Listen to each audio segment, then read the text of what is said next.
حضرت ادریس علیہ السلام اللہ کے برگزیدہ نبیوں میں سے ایک تھے۔ قرآن مجید میں حضرت ادریس کا ذکر 2 جگہ آیا ہے، مگر ان کی زندگی کے تفصیلی حالات قرآن میں نہیں ملتے۔ تاہم اسلامی روایات اور احادیث میں ان کے بارے میں کچھ معلومات ملتی ہیں۔ حضرت ادریس علیہ السلام کا تعارف، عید، نسب اور زمانہ۔ حضرت ادریس کا نسب حضرت شیث، حضرت آدم کے بیٹے سے جا ملتا ہے۔ وہ حضرت نوح سے پہلے کے نبی تھے اور کہا جاتا ہے کہ وہ بابل یا مصر کے علاقے میں رہتے تھے۔ قرآن میں ذکر، سورہ مریم میں اللہ تعالیٰ فرماتا ہے، اور کتاب میں ادریس کا ذکر کرو، بے شک وہ سچائی کے نبی تھے اور ہم نے انہیں بلند مقام پر اٹھا لیا۔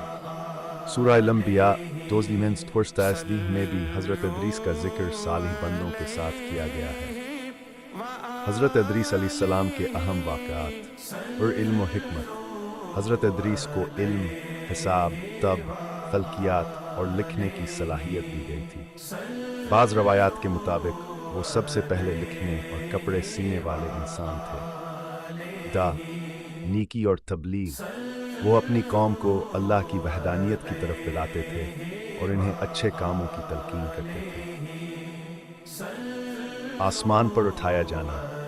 بعض اسلامی روایات کے مطابق حضرت ادریس کو اللہ نے زندہ آسمانوں پر اٹھا لیا اور وہ آج بھی وہاں موجود ہیں۔ موت کا تجربہ۔ ایک روایت کے مطابق حضرت ادریس نے فرشت موت حضرت عزرائیل سے درخواست کی کہ وہ موت کا مزہ چکھنا چاہتے ہیں۔ اللہ کے حکم سے عزرائیل نے ان کی روح قبض کی، پھر اللہ نے دوبارہ زندگی عطا کی۔